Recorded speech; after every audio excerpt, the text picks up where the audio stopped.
Good evening and welcome to the Sports Locker. Tonight we're talking football, past, present and very much the future. Our guest is a man who lived through one of the most iconic eras in English football as part of Wimbledon's legendary Crazy Gang, a team that rewrote the rulebook on toughness, resilience and punching well above its weight. But this isn't just a trip down memory lane. Today he's bringing the experience that he learned over there and mentality to Gibraltar football as the current manager of Lions Gibraltar.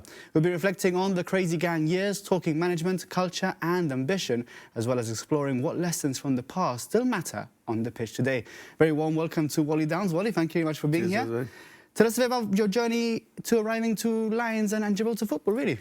Well, I was technical director of a club in Jamaica for 5 years after I left Wimbledon, and we were scouting young players, and we found a good player and bought him for not a lot of money, and were looking to sell him on. He wanted to get away, and one of the guys who was in the shareholders of the Lions now was an agent, and I got introduced to him that way.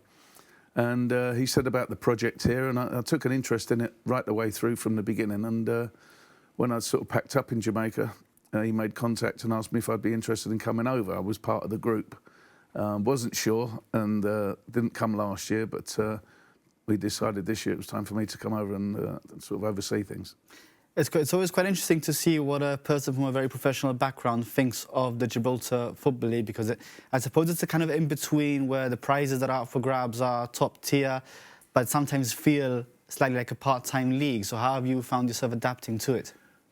Well, it's not been difficult because I knew what I was putting myself in for in general, but it's difficult with transportation of kit and stuff like that, because we're newly professional.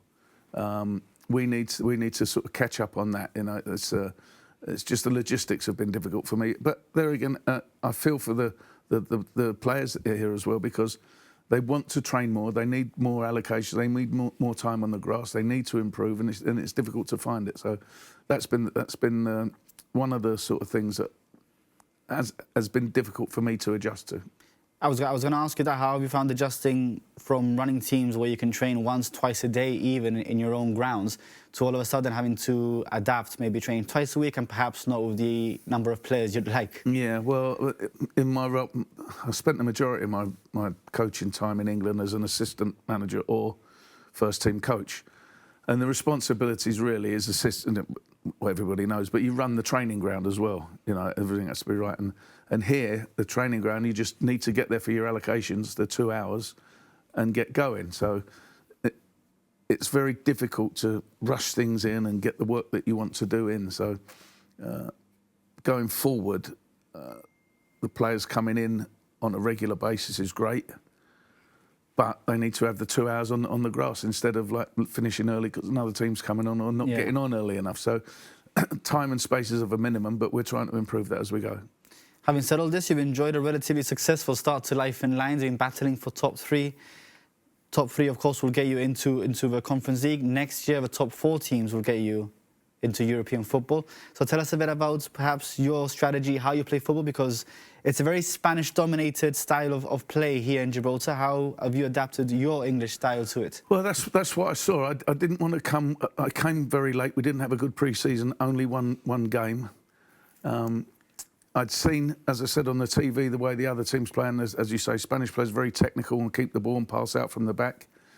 And I was of the opinion that perhaps as we were cobbled together late on, that we wouldn't be good enough to catch up and play that way.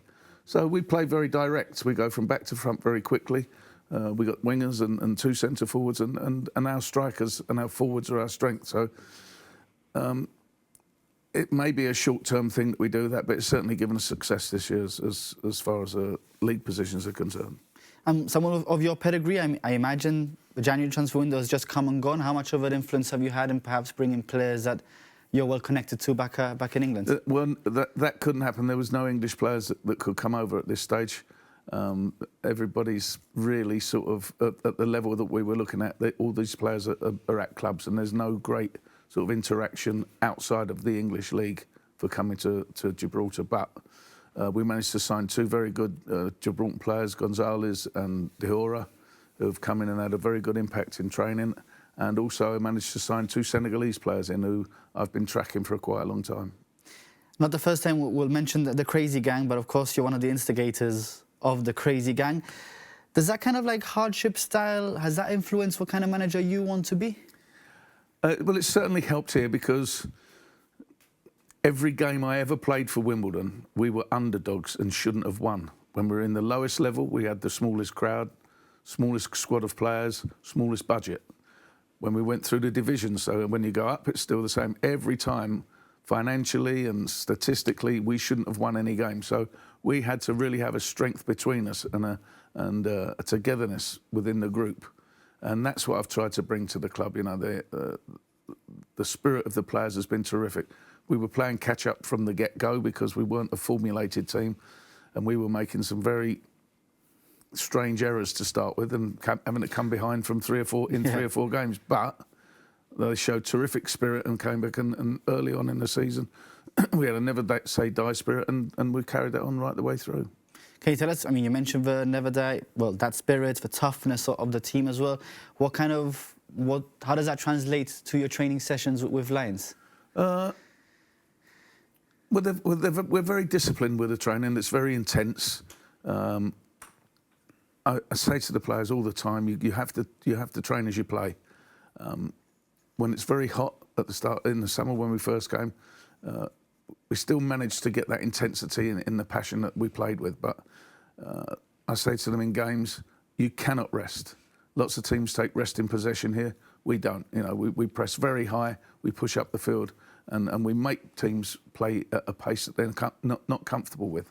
But modern football's evolved a lot, I suppose, from the days of football in the 80s and 90s. But is there anything from the old school that you still like to keep, you know, implemented in players' minds nowadays? Yeah, I think it's very important that you play football at a pace that the crowds aren't great in Gibraltar, but you've got to play football at a pace that's exciting for fans, and it's exciting for players to play in. You know, I watch a lot of professional high-level games now where, you know, they're not really testing players. It's slow and it's side to side and east and west, and players don't really push themselves as much as they can. There's no real urgency to create goalmouth incident, and I think a lot of that is gone from the game, and it needs to come back.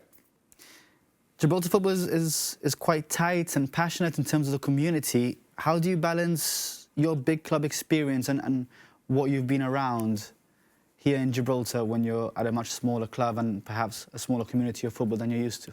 Well, it's easy to do. You adjust as a coach, whether if you're coaching David Beckham to do... I always quote this session of the coaches that you've coached. I was fortunate enough to take an FA coaching course once, and they allowed the England players were the players for us to use, which was great at the time. And we were doing a crossing practice, and Beckham was crossing the balls in, and we was doing a defensive clearance thing. And they said, well, you know, how can you coach Beckham out there when he's crossing? I said, well, it's easy. Like, well done, David, with your crosses, and they was all perfect. And he didn't need any coaching, but I said, whistled up and said, OK, swap wings now. And David goes on his left wing, and all of a sudden there's a couple going behind the goal, and there's a couple getting dragged. And all of a sudden players then are looking to be coached. They want to know how you can help them. So it doesn't matter who you're coaching, the level that you're at, you can always find something to help somebody. And that, as a coach, that's what you want to do, improve the players, make them individually better, and find a place for them to put in the team that can make the team better.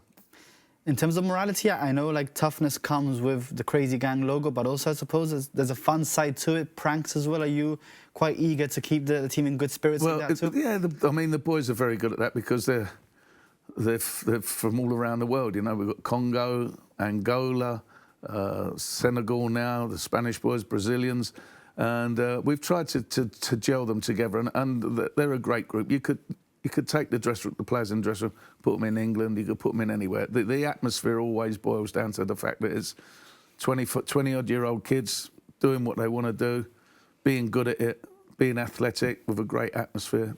You know, there's nothing better for a coach than that. But that must be a unique experience for you too, because training in England with a majority of English players, then in Jamaica with Jamaican players, but now all of a sudden you're here and you've got yourself players from all around the world. What's that like for yourself as a coach? Well, it's okay. I'm picking up little bits of Spanish. I'm learning as I go, but sometimes they give me the wrong words, and that's not helpful. But now we've got 3 French boys in as well, so really there's a whole melting pot of it at the club, and the competition between the 3 languages is great. How does that fuel you as a manager then? Is it quite interesting to be able to have players and learn from football abilities from all around the world? Absolutely, it's the 2 South Americans that we have are very different from the 2 Senegalese boys that we have, and it's good to see them up against each other every day. The intricacies of the South American boys and the robustness of the Senegalese boys. The Gibraltar boys running at pace and strength. There's a mix of everything there. Running out of time for part 1, so I'm going to ask a couple more Lions-based questions before we use part 2 to kind of dive into the past and have a bit of a laugh as well. What are your ambitions this year with Lions? Now, of course, in the Rock Cup, you're having a good run too. Yeah, well, the ambition is... we did some targets with the players, what they wanted from the season, from everywhere that they'd come from, and they said they were looking to make their families proud back at home and stuff like that. And we gave them sort of short-term 6-game targets. What can we get from that? What can we get from this? And their long-term targets was obviously, we thought that the top 2 would be very difficult to dislodge, but as you say, the 3rd place was the target this year. But I break it down for the players. I can't look that far ahead with the players. Strategically, I can look that far ahead. I can plan what we'll be doing in a month's time. But I have to concentrate on players not getting ahead of themselves and just looking to win the next game, which is what our mantra has been all year. I even break that down and say, win the first half, come back in, 45 minutes, we start again. So it's getting a focus, and as you say, 3rd place would have been what we were chasing. It's still not beyond us now, but we had a couple of really unlucky games where, we lost 2-1 and we lost 1-0, and really going back and looking through it and looking at the analysis and the stats, they were 2 games that got away from us. We were very, very dominant in those 2 games and didn't win, so we were unfortunate there. Are you hoping to build on this first year and next year with the possibility, there is now 4 spots that will go to play European football next year? You're hoping to use this kind of like as a foundation year for yourself, build upon that and look to next season? Well, it wasn't, because, you always want to do as well as you can. So 3rd was my initial target. Next year, my target will be to disrupt the top 2. I don't know if it's possible, but that will be the target, to disrupt those top 2. We've got a good foundation in from this year, and if we can strengthen in the summer and keep the camaraderie and the willingness that we've had this year, that will be the target, to disrupt the top 2. Thank you very much, Wally. That's it for part 1. Join us again in part 2. We'll be pricking his brain, looking back into the 80s, the Wimbledon days, and of course the Crazy Gang days. Don't miss it. Back in just a couple.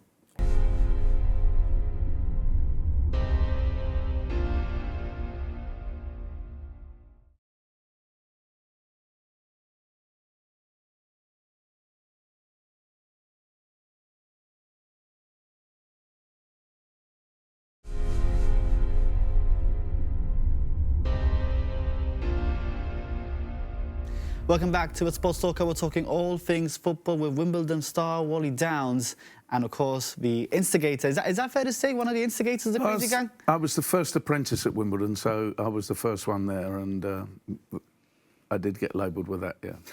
For the young viewers watching, tell us a bit about what the Crazy Gang means, what it entails.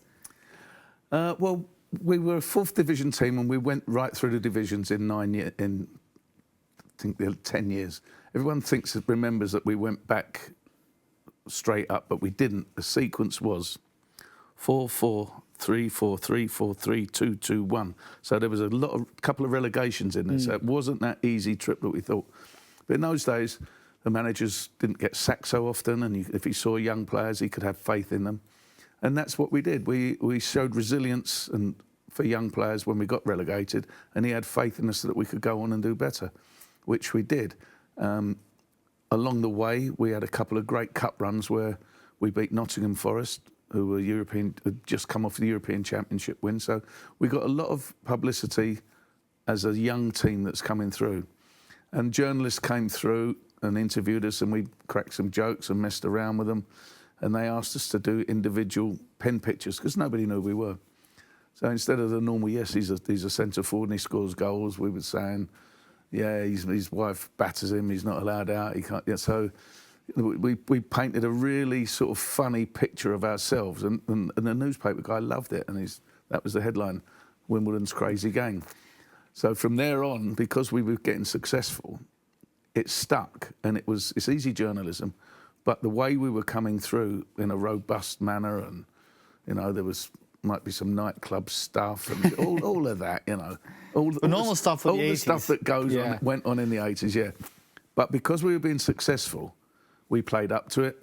The journalists loved it, and it carried on through. That was really my second question, because you were obviously all known for your personalities as much as your footballing ability. Was there a method to the madness? Was it organised chaos? No, on the pitch we were very, very disciplined. We trained every day, 2 hours every day, in the gym in the afternoons. Our manager was very forward-thinking. He had sports psychologists in, we had nutritionists in. We had to find a way to gain those marginal gains, even at that time, because we couldn't compete financially. And he often says when he's interviewed, we had 12 players 12 players who'd come through the academy playing in the First Division, Premier League, and we had 12 players who had played in every division on the way to the Premier League. Now, that's really good management, really good coaching to be able to bring those players through. Not many of us moved on and were transferred for big money until we got to the Premier League and showed that we could play in the Premier League. Nowadays, if you do well in say, League Two, you get taken to the Championship pretty quickly. In those days, it didn't happen. It certainly didn't happen with us. But when we went into the Premier League, and we were top of the Premier League after 5 games, and we finished 6th that season, all of a sudden, the clubs then looked, come and took Wisey, come and took Besant. Yeah. They come and picked, and Winterburn went to Arsenal. But we still had players coming through. Brian Gales all coming through from the youth, from the academy that we had, and it was a brilliant time. The 12 years I had there, and they had another 4 or 5 years after I left in the Premiership as well. So it was a real shame that it stopped when it stopped. Would you say it's having that mix of experiences, players that have been through all the ranks and players that have been through the top part of the academy when it was at its best, that kind of made Wimbledon so hard to beat? Yeah, it was.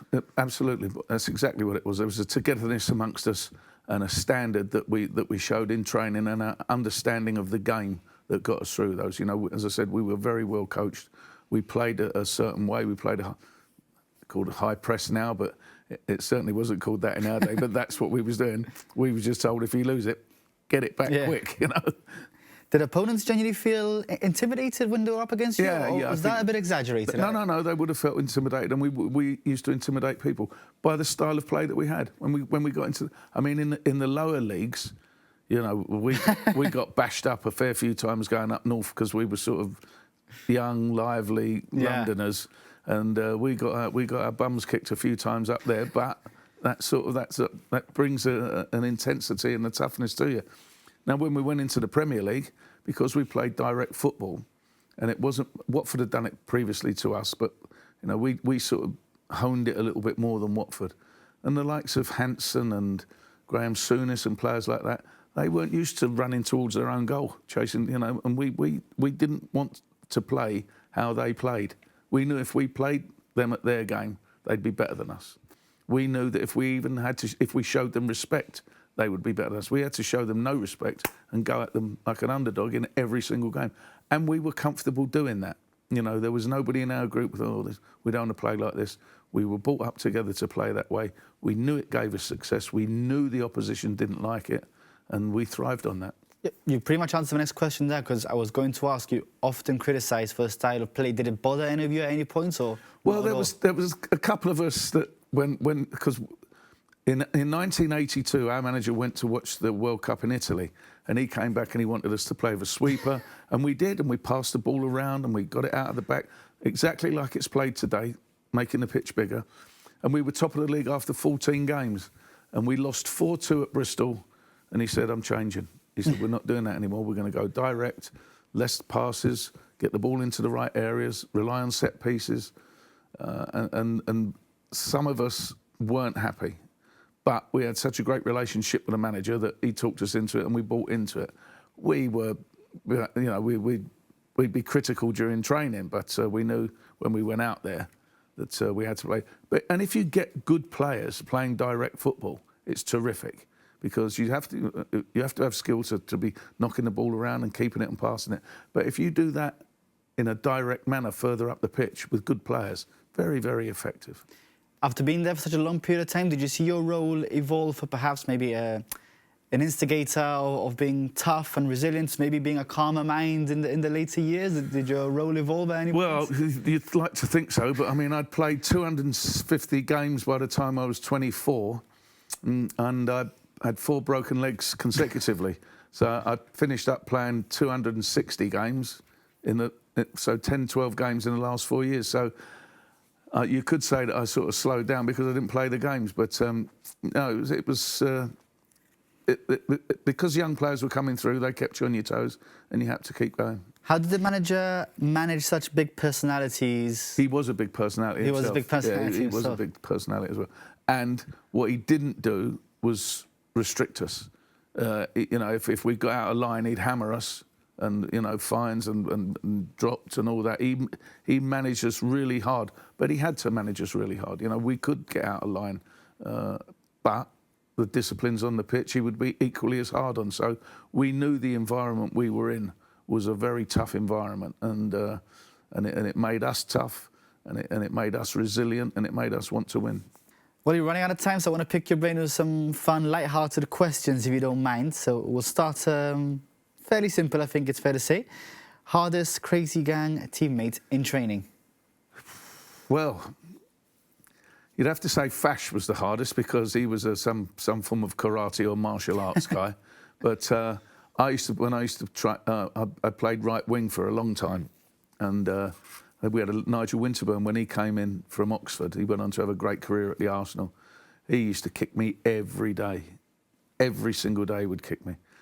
So Nigel would be in and smashing me, especially on the wing. And you had Sanchez and Vinny in midfield, who were 6'3", 6 foot Sanchez and 6'1" Vinny. Very strong fellas. I want to pick your brain about Vinnie Jones for a second. Is he as tough as he was on the pitch and as he is as an actor now, and the characters he plays as he is off all of that? Yeah, I mean, I was best man at Vinny's wedding. I've spent 35, 40 years answering that question, defending that question. So what I'd say is very strong, very, very aggressive in everything he does. He attacked football with an aggression. He come from non-league, gave it his all, 100%. He is, if you're on a night out, he'll be the first guy saying, OK, let's get the cards, let's get the drinks. He'll be doing the organising. If you come in the next day, that was good. Where do we go? Should we have a day out of the races? He's that guy. He brings everything to it. But an all-round great guy. Funniest? Who would be the funniest? You? I can agree. All dressing rooms. I mean, looking at our dressing room today, there was about 7 or 8 players who were late because of the tunnel. To see them turn on one another and get the fines books out.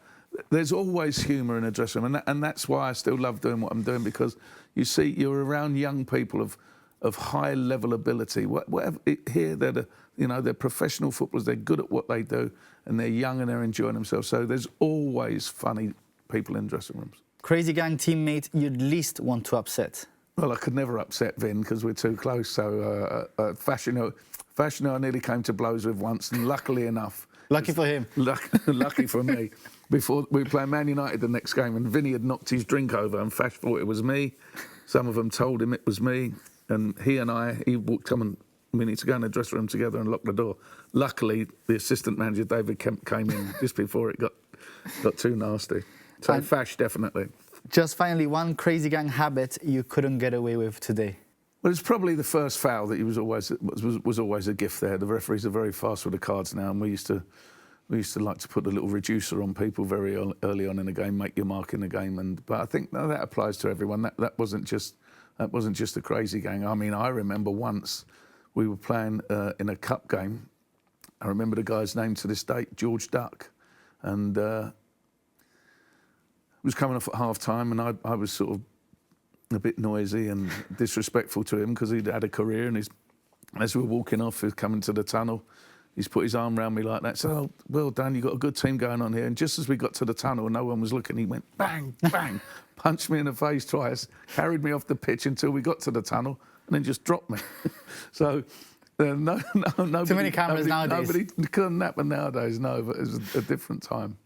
Well, Wally, thank you very much for your time. Thank you for being here on the Sports Talk. I hope you enjoyed it. Yeah, it's been terrific. Thank you. Thank you very much. We're out of time for this week's Sports Talk. We've talked all things football with Wally Downs, Wimbledon legend. Hope you've enjoyed it. Catch you again same time next week.